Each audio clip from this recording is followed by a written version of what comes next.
ವಿಷಯ ಏನಂದರೆ ಇವತ್ತು ವಿಶೇಷವಾಗಿ ಅವರು ಕಳೆದ ಚುನಾವಣೆಯಲ್ಲಿ 23ರಲ್ಲಿ ಡಿಫೀಟ್ ಆದಮೇಲೆ ಕೂಡ ಆ ಜನರು ಏನು ಪ್ರೀತಿ ತೋರಿಸಿದ್ದಾರೆ, ಆ ಪ್ರೀತಿಗೆ ಮತ್ತು ವಿಶೇಷವಾಗಿ ಮಹಿಳೆಯರು ಯಾವ ಏರಿಯಾದಲ್ಲಿ ಹೋದರೂ ಕೂಡ ಅವ್ರ ಜೊತೆ ದೊಡ್ಡ ಸಂಖ್ಯೆಯಲ್ಲಿ ಬಂದು ಅವ್ರಿಗೆ ಬೆಂಬಲ ಕೊಟ್ಟಿದ್ರು.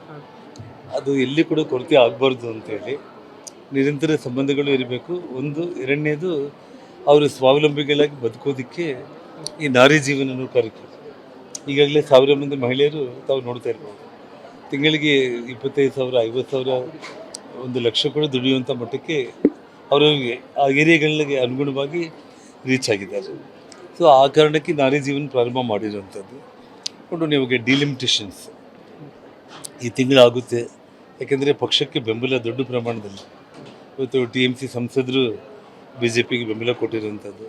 ಮುಂದೆ ಬರೋ ದಿನಗಳಲ್ಲಿ ಸುಮಾರು ಇಂಡಿ ಕೂಟದಿಂದ ಭಾಳಷ್ಟು ಮಂದಿ ಹೊರಗಡೆ ಬಂದು ಇವತ್ತು ಸಪೋರ್ಟ್ ಮಾಡುವಂಥ ಈ ವಾತಾವರಣದಲ್ಲಿ ಡಿಲಿಮಿಟೇಷನ್ಸ್ ಇದೆಲ್ಲದನ್ನು ಕೂಡ ನೋಡಿಕೊಂಡು ಪಕ್ಷದ ನಿರ್ಧಾರ ಏನಾಗುತ್ತೆ ಅದ್ರ ಮೇಲೆ ಅವರು ಚುನಾವಣೆ ನಿಂತ್ಕೊಳ್ಳೋದ್ರ ಬಗ್ಗೆ ತೀರ್ಮಾನ ಆಗುತ್ತೆ.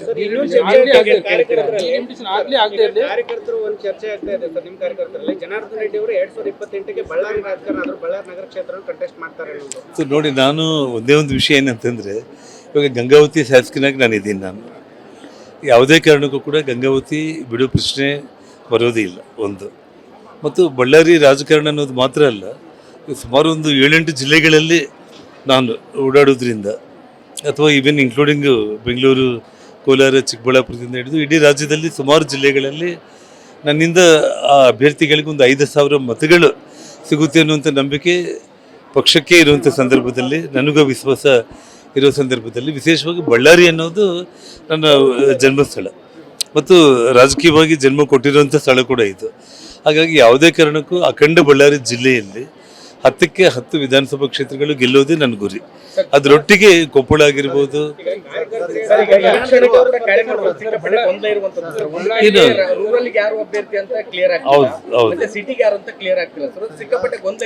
ಅದೇನೇ ಇಲ್ಲ. ಇವಾಗ ಸೋಮಶೇಖರ್ ರೆಡ್ಡಿ ಅವರು, ಸೋಮಶೇಖರ್ ರೆಡ್ಡಿ, ಲಕ್ಷ್ಮೀ ಅರುಣ ಇಬ್ಬರು ಕೂಡ ಒಟ್ಟಾಗಿ ಸೇರಿ ಪಕ್ಷಕ್ಕೋಸ್ಕರ ಕೆಲಸ ಮಾಡ್ತಾ ಇದ್ದಾರೆ. ನಮ್ಮಲ್ಲಿ ಯಾವುದೇ ರೀತಿ ಗೊಂದಲ ಇಲ್ಲ. ಇವತ್ತು ಸೋಮಶೇಖರ್ ರೆಡ್ಡಿ ಅವರೇ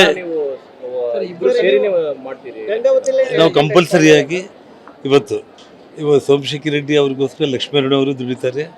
ಲಕ್ಷ್ಮೀ ಅರುಣ ಅವರಿಗೆ ಒಂದು ವೇಳೆ ಮಹಿಳಾ ರಿಸರ್ವೇಷನ್ ಆಗುವಂಥ ಸ್ಥಿತಿ ಬಂತು ಅಂದರೆ ಸೋಮಶೇಖರ್ ರೆಡ್ಡಿ ಅವರು ದುಡಿತಾರೆ. ಇಡೀ ಕುಟುಂಬ ನಾವು ಒಂದಾಗಿದ್ದೀವಿ, ಅದರಲ್ಲಿ ಏನೂ ಕನ್ಫ್ಯೂಷನ್ ಇಲ್ಲ.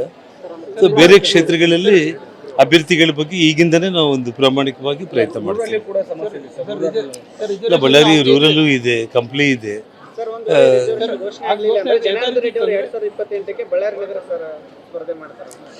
ಜನಾರ್ದನ್ ರೆಡ್ಡಿ ಸ್ಪರ್ಧೆ ಮಾಡೋದ್ರ ಬಗ್ಗೆ ಪಕ್ಷ ತೀರ್ಮಾನ ಮಾಡುತ್ತೆ.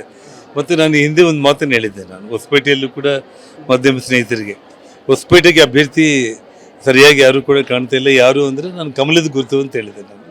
ಸೊ ಇಡೀ 224 ಕ್ಷೇತ್ರಗಳಲ್ಲಿ ಕಮಲನೇ ಅಭ್ಯರ್ಥಿಯಾಗಿರುತ್ತೆ. ಫೇಸ್ ಯಾರು ಅಂತೇಳಿ ಪಾರ್ಟಿ ತೀರ್ಮಾನ ಮಾಡುತ್ತೆ.